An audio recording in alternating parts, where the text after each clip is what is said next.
As part of the John Maxwell team, we want to live out the principles that John teaches.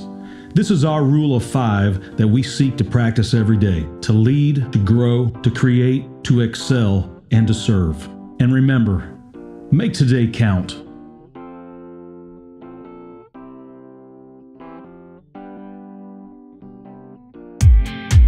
Can attitude be changed? The key to having a good attitude is a willingness to change. We're either the masters or the victims of our attitudes. It's a matter of personal choice. Who we are today is the result of choices that we made yesterday. Tomorrow will become what we choose to today. To change means to choose to change. Now, some people seem to feel stuck in their current attitudes, like a car in a 20-mile rut. However, attitude is not permanent. If you're not happy with yours, know that you can change it. If someone you lead has a bad attitude, then you can help them change, but only if they truly want to change. Anyone can become the kind of person for whom life is a joy and every day is filled with potential if they genuinely desire to. If you want to have a great attitude, then make the following choices. Choice number 1, evaluate your present attitude. The process begins with knowing where you're starting from. Evaluating your present attitude will take a little bit of time, but if possible, try to separate yourself from your attitude. The goal of this exercise is not to see the bad you, but a bad attitude that keeps you from being a more fulfilled person. You can make changes only when you identify the problem. To find the key to unlock your attitude, use the following evaluational process and write your answers in a journal or someplace where you can later refer back to them. Identify problem feelings. What attitudes make you feel the most negative about yourself? Usually feelings can be sensed before the problem is clarified. Identify problem behavior. What attitudes cause you the most problems when dealing with others? Identify problem thinking. We are the sum of our thoughts. As a man thinks within himself, so he is. What thoughts consistently control your mind? Although this is a beginning step to correcting attitude problems, these are not as easy to identify as the first 2. Clarify truth. In order to know how to change, you need to examine your feelings in light of truth. If you're a person of faith, then use the scriptures. What do they tell you about how your attitude should be? Secure commitment. At this stage, what must I do to change? What must I do to change turns into I must change. Remember, the choice to change is the one decision that must be made, and only you can make it. Plan and carry out your choice. Act on your decision immediately and repeatedly. Choice number 2, realize that faith is stronger than fear. Now, the only thing that will guarantee the success of a difficult or doubtful undertaking is faith. It's from the beginning that you can do it. Philosopher William James said, "The greatest discovery of my generation is that people can alter their lives by altering their attitudes of mind." Change depends on your frame of mind. Believe that you can change. Ask your friends and colleagues to encourage you at every opportunity. And if you are a person of faith, ask for God's help. He knows your problems, and He's willing and able to help you overcome them. Choice number 3, write a statement of purpose. In order to have fun and direction in changing your attitude, you must establish a clearly stated goal. Now, this goal should be as specific as possible, written out and signed with a time frame attached to it. The purpose statement should be placed in a visible spot where you see it several times a day to give you reinforcement. You will attain this goal each day you do 3 things. The first thing is write specifically what you desire to accomplish each day. So if you have a 12-month goal, what we're doing is we're cutting that to 12 months. So what should I do monthly? And then we're cutting it to 30 days. What should I do daily? And then those little bitty steps Eventually, you'll reach your goal at the end of the year. So write specifically what you desire to accomplish each day. The biblical story of David's encounter with Goliath, it's a fine illustration of faith and how it may overcome insurmountable odds with seemingly inadequate resources. But one thing perplexed me when I first began to study David's life. Why did he pick 5 stones for his sling on his way to encounter Goliath? The longer I pondered, the more perplexed I became. Why 5 stones? There was only one giant. Choosing 5 stones seemed to be a flaw in his faith. Did he think he was going to miss and that he would have 4 more chances? Sometime later, I was reading in 2 Samuel, and I got the answer. Goliath had 4 sons. So that means there were 5 giants. In David's reckoning, there was 1 stone per giant. Now that's what I mean by being specific in our faith. What are the giants you must slay to make your attitude what it needs to be? What resources will you need? Don't be overcome with frustration when you see the problems. Take 1 giant at a time. Military strategists teach their armies to fight 1 front at a time. Settle which attitude you want to tackle at this time. Write it down. As you successfully begin to win battles, write them down. And spend time reading about past victories because it will definitely encourage you. Number 2, verbalize to an encouraging friend what you want to accomplish each day. Now, you definitely need to verbalize to the encouraging friend, because if you verbalize to someone who's discouraging, you will be discouraged. Belief is inward conviction. Faith is outward action. You'll receive both encouragement and accountability by verbalizing your intentions. One of the ways people resolve a conflict is to verbalize it to themselves or someone else. This practice is also vital in reaching your desired attitudes. I know successful salesmen who repeat this phrase out loud 50 times each morning and 50 times each evening. I can do it, I can do it, I can do it. Continually saying positive statements helps them believe in themselves, causes them to act on that belief. Start this process by changing your vocabulary. Here are some suggestions for you. You want to eliminate these 10 words right off the bat. Eliminate number 1, I can't. Number 2, if. Number 3, doubt. Number 4, I don't think. Number 5, I don't have the time. Number 6, maybe. Number 7, I'm afraid of. Number 8, I don't believe. Number 9, minimize I. Number 10, it's impossible. Then add these words as part of your vocabulary. Number 1, I can. Number 2, I will. Number 3, expect the best.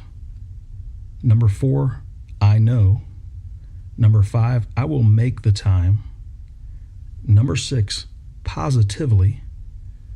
Number 7, I am confident. Number 8, I do believe. Number 9, promote you. Number 10, all things are possible. So take action on your goal each day, because the difference between a wise man and a foolish one is his response to what he already knows. A wise man follows up on what he hears, while a foolish man knows but does not act. To change, you must take action. And while you're at it, do something positive for someone else. Nothing improves a person's outlook like unselfish service to someone with greater need than your own. Choice number 4, have a desire to change. No choice will determine the success of your attitude change more than desiring to change. When all else fails, desire alone can keep you heading in the right direction. Many people have climbed over insurmountable obstacles to make themselves better when they realize that change is possible if they want it badly enough. Let me illustrate. While hopping about one day, a frog happened to slip into a very large pothole along a country road. All of his attempts at jumping out were in vain. Soon a rabbit came upon the frog in the hole and offered him to help him out. Well, he too failed, After various animals from the forest made 3 or 4 gallant attempts to help the poor frog out, they finally gave up. "We'll go back and get you some food," they said. "It looks like you're going to be here for a while." However, not long after they took off to get the food, they heard the frog hopping along after them. They couldn't believe it. "We thought you couldn't get out." "Oh, I couldn't," replied the frog.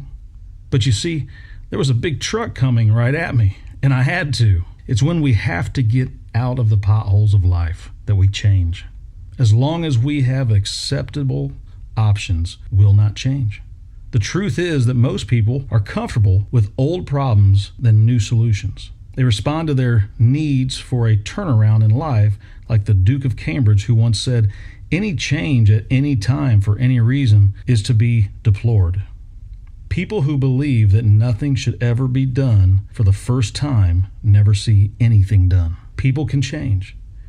And that's the greatest motivation of all. Nothing sparks the fire of desire more than sudden realization that you do not have to stay the same. Fall in love with the challenge of change and watch the desire to change grow.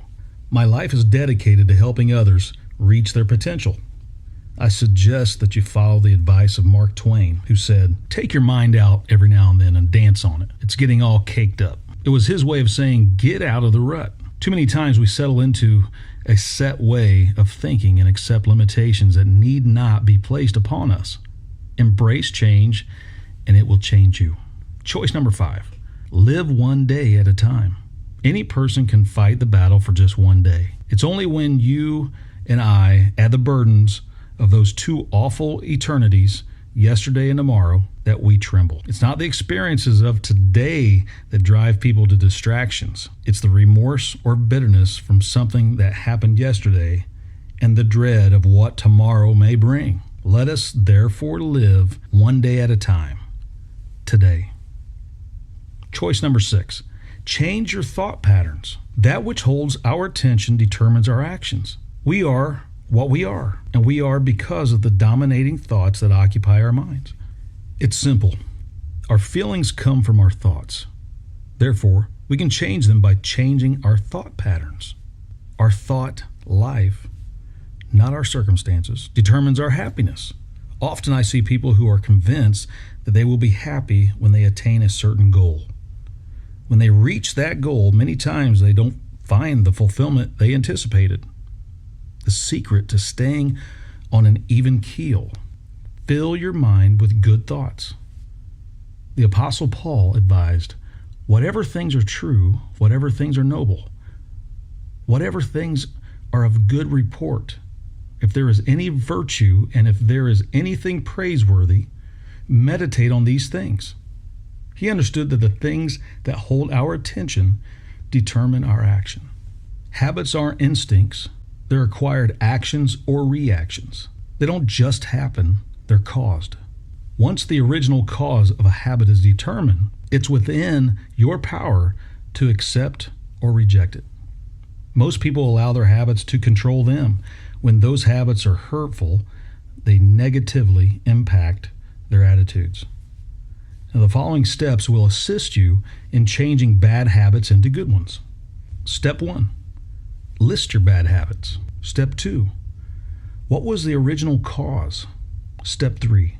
What are the supporting causes? Step 4. Determine a positive habit to replace the bad one. Step 5. Think about the good habit, its benefits, and the results. Step 6. Take action to develop this habit. Step number 7. Daily act upon this habit for reinforcement. And the last one, step number 8, reward yourself by noting one of the benefits from your good habit. But don't reward yourself until you hit step number 8. Now, choice number 8, continually choose to have a right attitude. Once you make the choice to possess a good attitude, the work has only just begun. After that comes a life of continually deciding to grow and maintaining the right outlook.